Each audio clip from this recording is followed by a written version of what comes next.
যে দাবি প্রথম দিন থেকে আরজিকর কাণ্ডে যে নারকীয় হত্যাকাণ্ড ঘটেছে ডে 1 থেকে আমাদের মাননীয় মুখ্যমন্ত্রী, যিনি পশ্চিমবঙ্গের 5 কোটি মহিলার মা এবং 5 কোটি মহিলার যিনি সম্ভ্রম রক্ষা করছেন দীর্ঘদিন থেকে লড়াই আন্দোলন করে, তিনি ডে 1 থেকে 24 ঘন্টার মধ্যে যে দোষী তাকে ডিটেক্ট করে সর্বোচ্চ পর্যায়ের অর্থাৎ ক্যাপিটাল পানিশমেন্ট বলতে যেটা বোঝায় সর্বোচ্চ পর্যায়ের ফাঁসি চেয়েছেন, সর্বোচ্চ পর্যায়ে শাস্তি চেয়েছেন, যার অর্থ ফাঁসি হয়।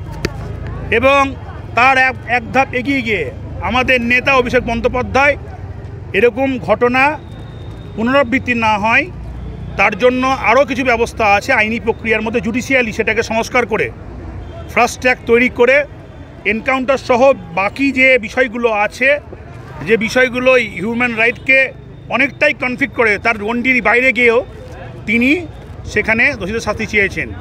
অর্থাৎ এর থেকে উদ্দেশ্য পরিষ্কার যে আমাদের ঘরের যে বোনটি হারিয়েছি আমরা, অর্থাৎ সে বাংলা মায়ের সন্তান, অর্থাৎ সেই বোনটি আমাদের কাউরির, তিনি আমাদের বাংলার মেয়ে, অর্থাৎ বাংলার মেয়ের ক্ষেত্রে যে ঘটনাটি ঘটেছে এটার পুনরাবৃত্তি না হয় তাকে আমরা ফেরাতে পারবো না। তার জন্য ডে 1 থেকে মুখ্যমন্ত্রী যেভাবে সমস্ত পরিকাঠামোকে একইবারে একই রকমভাবে একই যোগে সর্বোচ্চ পর্যায়ে তার শাস্তির দাবিতে যে এক্সপার্ট দরকার সে এক্সপার্ট বাড়ির লোককে বলেছে তোমরা গ্রহণ নিতে পারো, এবং প্রথম দিন থেকে তার স্ট্যান্ড ক্লিয়ার, দোষী ব্যক্তির বিরুদ্ধে ফাঁসি এবং তার সঙ্গে আনুষঙ্গিক যদি কেউ জড়িয়ে থাকে তাকেও তার সমপরিমাণ শাস্তির দাবি করেছেন। শাস্তি কে দেয়? শাস্তি দেয় জুডিশিয়াল ব্যবস্থা।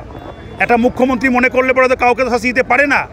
তাহলে শাস্তি যেখানে মুখ্যমন্ত্রী তার ইনফ্রাস্ট্রাকচার দিয়ে দোষীকে ধরে তার পুলিশ কমিশনারকে দিয়ে সঙ্গে সঙ্গে পাবলিকলি যখন করেছেন, তাহলে পরে তিনি প্রথম থেকেই বলেছেন সিবিআই করলে পরে তার কোনো আপত্তি করতে পারে। তাহলে তার যদি এই বিষয়কে নিয়ে তার যে গুরুত্ব, তার যে মানবিক দিক, তার যে সেন্টিমেন্ট, তার যে আইনের কঠোর ব্যবস্থা, তিনি পিছপা হননি। আজকে খুব অদ্ভুতভাবে গোটা পশ্চিমবঙ্গে যেখানে একটা মর্মান্তিক ঘটনা ঘটেছে, আমাদের প্রত্যেকের ঘরে মা বোন মেয়েরা আছে, সেখানে প্রত্যেকেই আমরা মর্মাহত। অদ্ভুতভাবে সিপিএম ভুলে গেছে যে 2003 সালে বানতলায় 35 জনকে একসঙ্গে বাস থেকে নামিয়ে রেপ করা হয়েছিল। যে সিপিএম ভুলে গেছে যে 1990 সালে দক্ষিণ 24 পরগনা গোসাবাতে একটা ইউনেস্কোর অফিসার এবং তার সঙ্গে আপনার হেলথ অফিসার তাদেরকে ধর্ষণ করা হয়েছিল। যে সিপিএম ভুলে গেছে তাপসী মালিক সিঙ্গুরে ওখানে হত্যা হয়েছিল। সেই সিপিএম যে নক্কারজনক রাজনীতি করছে, এটাকে মানবিক দিককে তারা যেভাবে এনক্যাশ করছে, তার সঙ্গে সঙ্গ দিয়েছে বিজেপি, তার সঙ্গে সঙ্গ দিয়েছে কংগ্রেস, এসইউসিআই সবাই। যে এখানে মনে হয়েছে যে এই যে আমাদের যে মেয়েটি, আমাদের বোনটি যাকে নারকীয়ভাবে হত্যা করা হয়েছে, মূল ফোকাস থেকে সরিয়ে গিয়ে তাদের রাজনীতিরা প্রাসঙ্গিক হয়ে গেছে। তারা বোঝাতে চাইছে যে এই পশ্চিমবঙ্গ অসুরক্ষিত, এই পশ্চিমবঙ্গের দায়ভার সিপিএম যদি পায়, এই পশ্চিমবঙ্গের বিজেপি যদি আমরা পাই, তাহলে পরে আমরা সুশাসন দেব। কিন্তু আপনার ন্যাশনাল ক্রাইম ব্যুরো রিপোর্ট অনুযায়ী সবথেকে বিজেপি শাসিত অঞ্চলগুলোতে যা ক্রাইম হয় সেটা মধ্যপ্রদেশ 1 নম্বর আছে 583 জন, তারপর আছে আপনার হরিয়ানা, ইউপি, তারপর আপনার অনেক পরে আছে পশ্চিমবঙ্গে 183 জন, যেগুলো আপনার ওদের থেকে 10% কমে আছে।